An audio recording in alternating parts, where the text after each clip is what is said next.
He won the hand before he realized the prize was a person. The cards fell face up on the grimy table, and Dominic Reed knew he'd just made a terrible decision. 3 queens stared back at him. The pot held 40,000 credits, a ship deed, miscellaneous equipment vouchers, and apparently a 6-month contract of custody for the lavender-skinned woman who'd just gone completely still across from him, cat-like ears pressed flat against her skull, almost disappearing into her dark hair. Gold eyes with vertical pupils locked onto his, and he saw fury there, barely leashed. Her hands, elegant and clawed at the fingertips, remained flat on the table.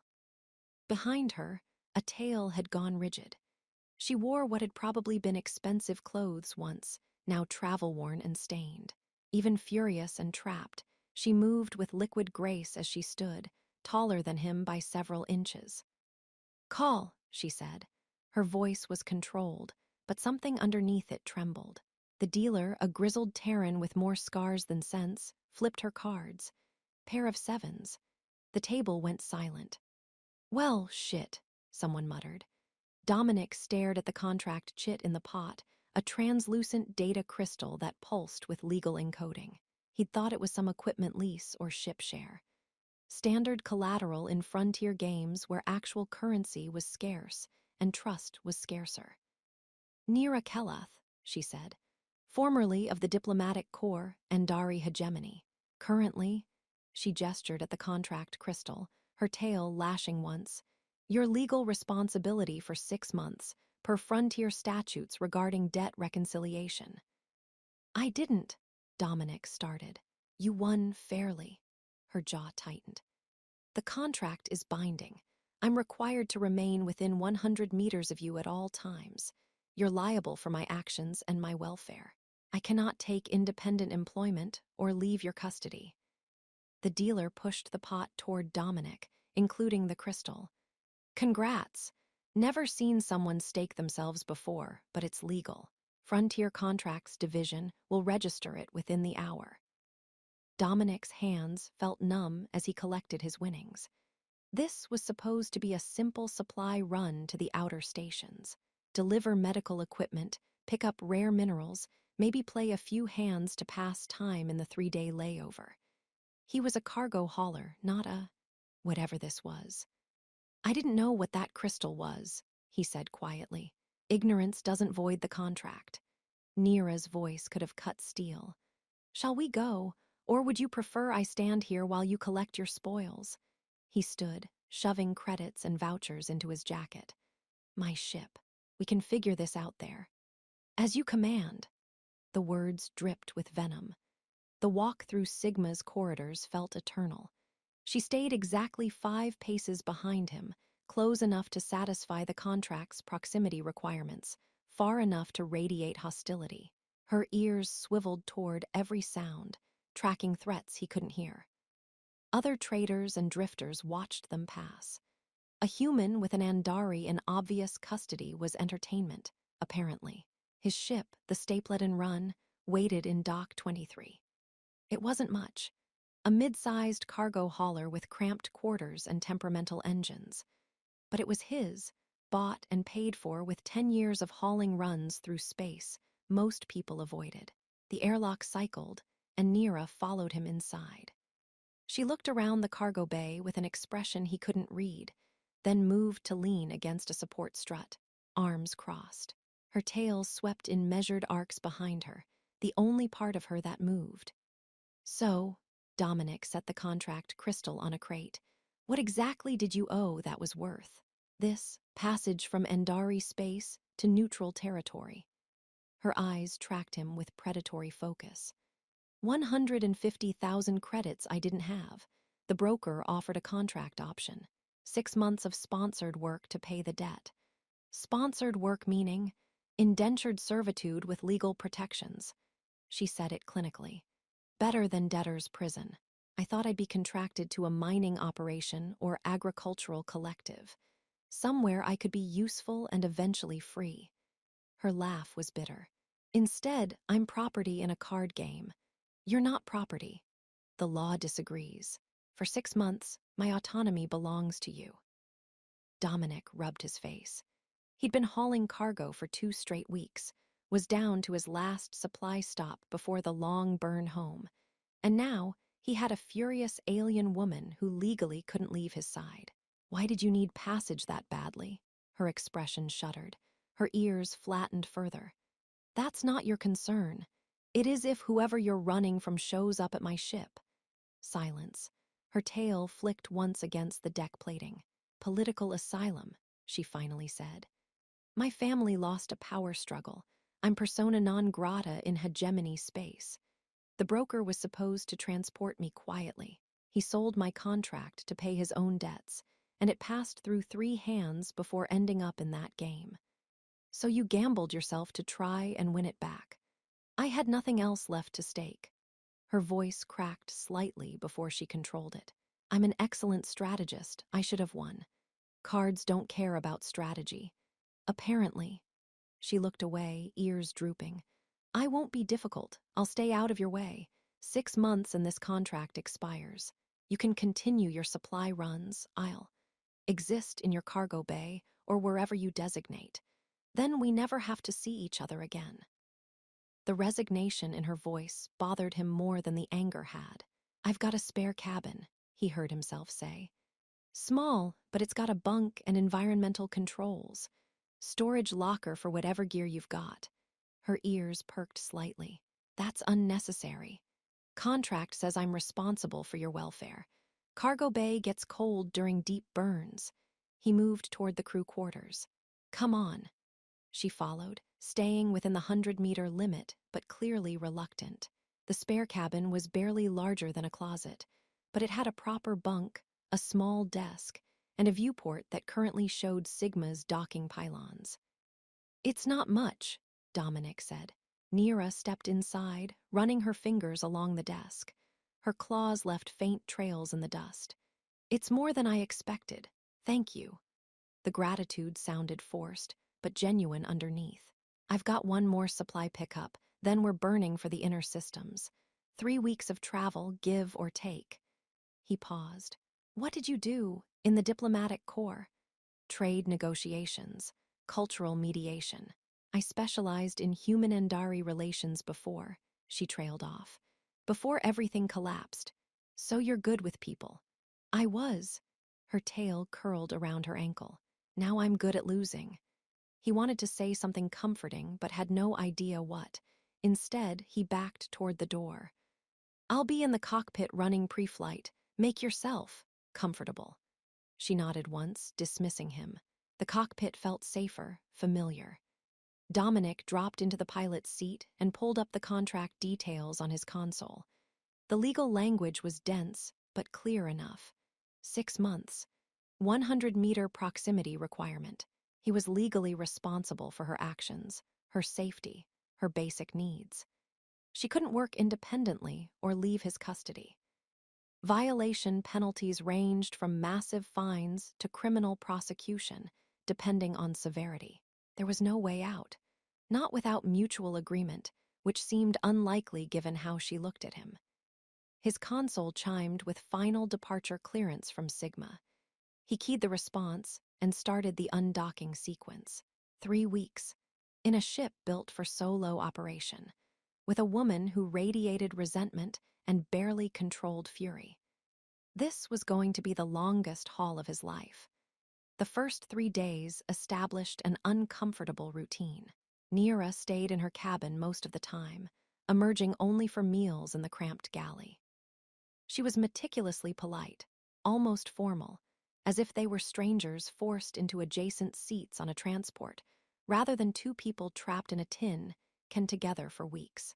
Dominic tried to give her space while maintaining the proximity requirements. It meant a lot of time in the cockpit directly above her cabin, or in the engine bay adjacent to it. The Stapletons suddenly felt very small. On day 4, he found her in the cargo bay, examining his freight manifests on a data pad. Her ears swiveled toward him before she looked up. Medical supplies, she said, heading to the Kilos mining colonies. Yeah, they pay well for priority delivery. You're listed as having permits for controlled substances, trauma care equipment, emergency surgical supplies. She tapped the pad. That's unexpected for an independent hauler. He shrugged. I used to run medevac, corporate transport for miners who got hurt in deep tunnel work. Got tired of watching people die because the company wouldn't pay for faster ships. She finally met his eyes. So you bought your own ship and learned to haul cargo that actually matters. Medical supplies, food to struggling colonies, equipment to places the big corporations ignore. He checked a container's seal. Doesn't pay as well as hauling weapons or luxuries, but I sleep better. Something in her expression shifted, not quite softening, but reassessing. Her tail's rigid tension eased slightly. That's admirable, she said quietly. It's practical. The frontier needs people who give a damn. Most traders I've met only care about profit margins. Most diplomats I've met only care about power. He matched her tone. Guess we're both used to disappointing people. The corner of her mouth twitched, almost a smile. I suppose we are. It wasn't friendship, but it was the first conversation they'd had that didn't feel like hostages negotiating with captors. The ship's alarm yanked Dominic from sleep at 300 hours. He hit the cockpit in his undershirt and sleep pants, pulling up the sensor display.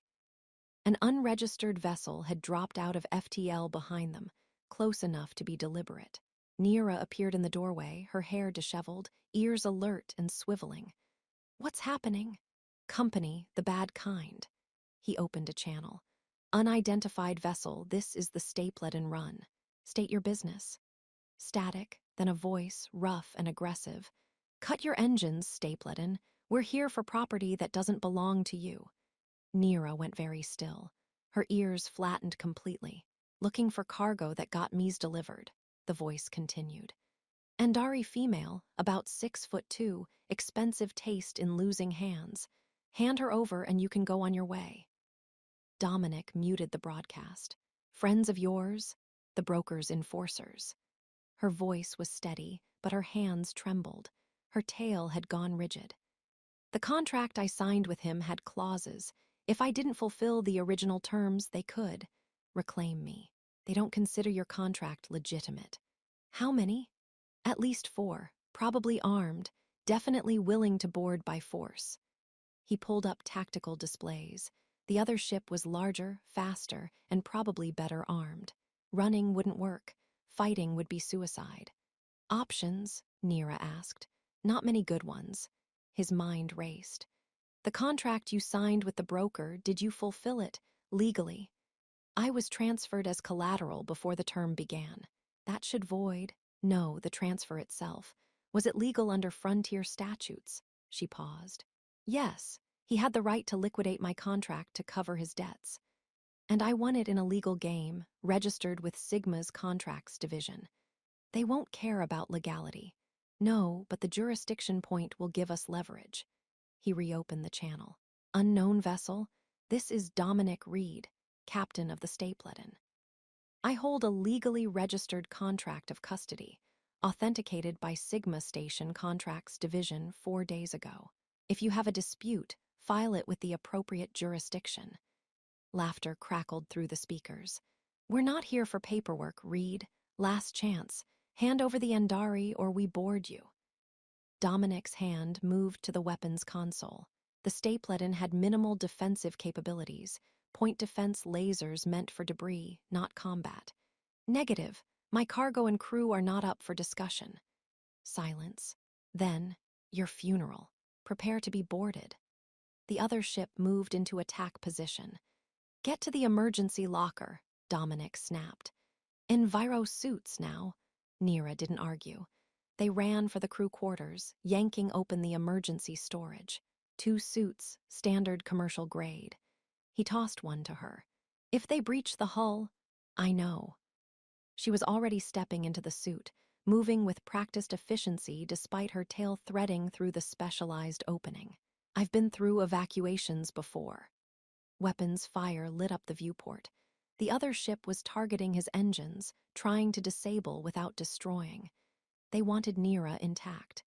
"Can you fly?" he asked. "Basic piloting, yes." "Good." He sealed his helmet and handed her a data slate. "Engineering access codes. If I tell you to vent the cargo bay, you do it. No questions." Her eyes widened. "That will destroy half your freight. Better than letting them take you." "Why?" The question burst out of her. "Why risk your ship, your cargo, for someone you won in a card game?" He met her gaze through the helmet's visor. "Because that contract makes you my responsibility, and I don't hand over people I'm responsible for." The ship shuddered as grappling maglocks engaged. They were boarding. Dominic pulled 2 emergency flares from the locker, not weapons exactly, but bright enough to blind unshielded eyes temporarily. "Stay behind me. If I go down, you run for the escape pod and jettison. The proximity requirement, void in emergencies. Go." They moved to the corridor outside the cargo bay. The outer airlock was cycling.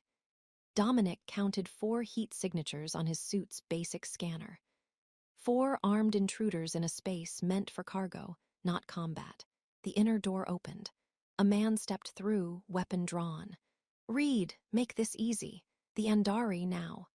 Dominic activated the flare and threw it. Brilliant magnesium-white light flooded the cargo bay. Shouts of surprise. He hit the emergency vent protocol.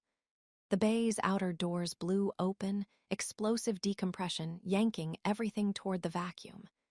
Crates, equipment, and the 4 intruders flew toward space. Dominic's magnetic boots locked to the deck. Nira, behind him, grabbed the doorframe, claws digging into metal. 3 seconds of chaos. Then he sealed the bay, emergency bulkheads slamming down. His console showed 4 figures tumbling in space, flailing toward their ship. They'd survive. Their combat suits would protect them long enough to be recovered, but they wouldn't be boarding again. "Stapleton, you son of a..." The transmission cut as the other ship broke contact, retrieving its crew. Dominic's hands shook as he released the magnetic locks. "Damage report." Nira pulled up the engineering console.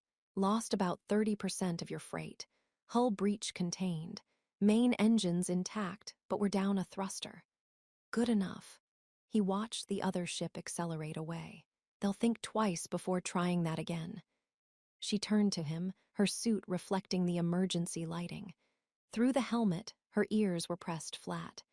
"You just dumped 40,000 credits worth of cargo. For me. For both of us." They weren't taking no for an answer. "You could have just given me up, kept your freight, avoided the fight. Could have, didn't want to." "Why?" Her voice cracked slightly. "I've been nothing but angry and bitter since you won that hand. I'm a burden you didn't ask for. Why risk everything?" He unsealed his helmet, meeting her eyes. "Because you deserved better than being property. Card game, contract, whatever, you're a person. And I'm not the kind of asshole who hands people over to thugs." Nira pulled off her own helmet. Her expression was stunned, vulnerable in a way he hadn't seen before. Her ears slowly lifted from their flattened position. I thought all Terrans were like the broker. Opportunistic, cold. Some are, I'm not." She swallowed hard. "Thank you for treating me like I matter." "You do matter." He said it simply, meaning it. Contract or not. Something shifted between them in that moment. The resentment in her eyes faded, replaced by something warmer, more uncertain. Her tail, which had been rigid with stress, began to sweep slowly. I should check the hull integrity," she said, but didn't move. "Yeah, I'll reset the nav computer." They stood there another moment, looking at each other through the dissipating adrenaline. Then Nira turned and headed for engineering, and Dominic forced himself back to the cockpit. But something had changed. The ship felt different, less like a prison, more like... He didn't let himself finish that thought. The next week was different. Nira stopped treating him like a captor. She started helping with ship maintenance, her diplomatic training translating into organizational skills that made his cargo manifest actually coherent. She was brilliant at system optimization, finding inefficiencies he'd lived with for years. They fell into easier rhythms. Meals became conversations instead of tense silence. She told him about Andari culture, the clan structures, the political intrigue that had destroyed her family, her work bridging human and Andari understanding before it all fell apart. He told her about growing up on Earth's orbital stations, working corporate medevac until the disillusionment drove him to buy his own ship. About choosing medical supplies and food shipments over weapons and luxuries, even though the profit margins were razor-thin. "You're an idealist," she said one evening in the galley. They sat across from each other, sharing cheap station coffee. Her ears were relaxed, forward-facing. "I'm practical. The frontier needs idealists with cargo space." Her tail swished, a gesture he'd learned meant she was amused. "And you needed a logistics coordinator you won in a card game." "Didn't know I needed one until I had one." She smiled, a real smile, not the bitter thing from earlier. "I've reorganized your entire manifest system." "You're welcome." "You're terrifying is what you are. I didn't even know my console could do half those things." Diplomatic training. We're taught to optimize everything, including our opponent's weaknesses. "Is that what I am? An opponent?" Her expression softened. Her ears drooped slightly, almost shy. "No, you're something else." The moment stretched. He was suddenly very aware of how close they were in the small galley, how her skin caught the low lighting, the gold undertones in the lavender, how her ears twitched when she was thinking, the graceful curve of her neck. "Stop it. She's stuck here. Don't be that guy." "I should check the engines," he said, standing abruptly. Disappointment flickered across her face before she hit it. Her tail curled tight. "Of course." He retreated to the engine bay, but couldn't stop thinking about how she'd smiled at him. On day 16, they hit a problem. A distress beacon, automated, from a small colony on the edge of their route. Medical emergency. The colony was 2 days off course, and they were already behind schedule from the attack and cargo loss. "We don't have to respond," Nira said from the co-pilot's seat. She'd started spending more time in the cockpit, and he'd grown used to the sight of her there, ears tracking every sound the ship made. "You've already lost profit on this run." Dominic looked at the beacon details. Critical medicine shortage. Someone would die without immediate delivery. "We have what they need in the cargo hold." "Dominic, you can't save everyone." "No, but I can save whoever's dying in that colony." She studied him for a long moment, her pupils dilating slightly. "You really mean that?" "Yeah, even though it costs you money, time, and puts us further behind. Even though." Her tail curled around the chair support. "The diplomatic corps taught me to calculate costs versus benefits, to make decisions based on advantage."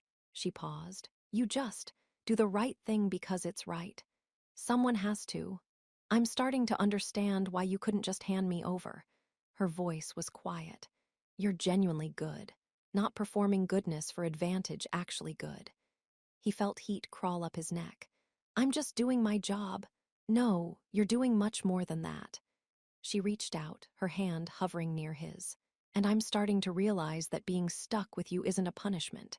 It's the luckiest thing that could have happened to me." His breath caught. Her hand settled over his, warm and solid. Claws rested gently against his skin, not threatening, trusting. "Nira, we have 2 more months," she said, "on this contract. Then I'm free to go wherever I want." "Yeah, I've been thinking about what I'll do, where I'll go." Her thumb traced across his knuckles. "And I keep coming back to, what if I didn't want to leave?" His heart hammered. "What are you saying?" "I'm saying that somewhere between resenting you and now, I started to care. About you, about this ship, about what you do." She met his eyes. "I'm saying that maybe this contract isn't the worst thing that ever happened to me. Maybe it's the thing that saved me." "You're not obligated to feel that way. The contract, forget the contract." Her grip tightened on his hand. Her ears were forward, focused entirely on him. "I'm not talking about legal requirements. I'm talking about choice. About what I want, separate from what I'm forced to do." "And what do you want?" She leaned closer, close enough that he could see the gold patterns in her skin, the way her pupils dilated. To see where this goes. When the contract ends, when I'm legally free to stay anyway, if you'll have me. Nira, I can't ask you to. You're not asking, I'm offering. Her voice dropped lower. But I need to know if that's something you want too. Because if this is just obligation for you, if I'm just a responsibility you're stuck with. He kissed her. It was impulsive, possibly stupid, definitely unprofessional, but her lips were soft, and she made a small sound of surprise before kissing him back. Her hand came up to cup his jaw, claws gentle against his skin. A low purr started in her chest, vibrating against him. When they pulled apart, both breathing harder, her eyes were wide, pupils blown. "That answer your question?" he asked. Eloquently. She smiled, then kissed him again, deeper this time. Her tail curled around his leg, and he realized his hand had found its way to her waist, feeling the warmth of her through her shirt. The console beeped. Course correction needed for the colony. They broke apart reluctantly. Nira's cheeks had darkened, a blush in lavender. Her purr continued, softer now. "We should probably focus on flying." Probably. But he didn't let go of her hand. She squeezed back. "After we deliver the supplies?" "After." "Good." She settled into the co-pilot's seat, still holding his hand while he managed the course adjustment one-handed. "Very good." The colony was grateful, desperate, exactly the kind of place corporations ignored. They paid what they could, not much, but enough. An elder thanked them with tears in her eyes. "You saved my granddaughter," she said. On the way back to the ship, Nira took his hand. "This is what you do. All those supply runs, the medical deliveries, this is why." "Yeah, I want to help, with the logistics, the routes, the coordination." She looked at him, her ears alert and forward. "When the contract ends, I want to stay. Not as your legal responsibility, as your partner." "Partner in what sense?" She smiled, almost shy. Her tail swept behind her. "All of them, if you're willing." He stopped walking, pulled her close, kissed her in the middle of the colony's dusty main corridor. She laughed against his mouth, her tail wrapping around them both, her purr vibrating between them. "I'm willing," he said when they parted. "Extremely willing." The rest of the trip passed too quickly and too slowly. They navigated the shift from forced proximity to chosen intimacy, learning each other in the small spaces of the ship. She slept in his cabin now, not because the contract required proximity, but because neither of them wanted to be apart. Her ears were surprisingly sensitive. He discovered this while running his fingers through her hair, and her sharp intake of breath made him pause. "Sorry, should I? Don't you dare stop." Her voice was rough, purring, intensifying. "That feels incredibly good." He explored carefully, learning what touches made her purr deepen, what made her gasp. The base of her ears, the spot behind them, the way she melted when he stroked along their edges. She mapped him in return, finding that the spot behind his ear made him shiver, that running her claws lightly down his spine made his breath catch. They talked through everything, her fears about the future, his worries about making enough to keep the ship running, her ideas for optimizing his routes, his plans for expanding to serve more underserved colonies. "We could do more together," she said one night, tangled in his bunk. Her tail was wrapped around his leg, her head on his chest. "Your connections, my diplomatic skills. We could establish real supply chains to places that need them." "That's ambitious." "You're already doing it. I just want to help you do it better." She traced patterns on his chest with one claw, careful not to scratch. "And I want to be with you while you do it. Even though I'm a cargo hauler who barely makes rent. Especially because of that. You're one of the good ones, Dominic Reed." She kissed his shoulder. Her ears brushed against his jaw. "And somehow, improbably, you're mine." "Yours." He liked the sound of that. "Yeah, I am." The contract expired on a Tuesday, 3 weeks after they'd delivered to the colony. The legal termination came through automatically, registered by the Frontier Contracts Division. Nira checked the notification in the cockpit. Her ears perked up. "It's official." I'm legally free. How does it feel? She turned to him, her smile radiant. Her tail swept in wide, happy arcs. Terrifying, liberating, perfect. She moved closer.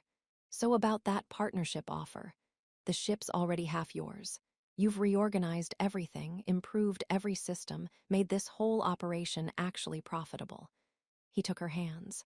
The cockpit's got 2 seats. Seems stupid to leave one empty. Co-captain, if you want it, I want it. I want you. I want this life we're building. She kissed him softly, purring. I never thought losing that card game would lead here. Best hand I ever won. Worst hand I ever lost. She grinned, her ears perked forward, tail curling around him. And the best thing that ever happened to me. The stapleton run burned toward its next delivery, 2 people in the cockpit instead of 1. The cargo was medical supplies for a mining station. The profit margin was thin. The colonies needed them desperately. Nira pulled up the optimized route she'd calculated, showing him how they could hit 3 deliveries instead of 1 without adding time. You're brilliant, he said, not for the first time. I know. She leaned over and kissed him, ears brushing his cheek. Now let's go save some lives, together. The contract was gone. The partnership was everything. And somewhere in the frontier's endless dark, 2 people who'd found each other in the worst possible way proved that sometimes the best things came from the hands you didn't expect to win.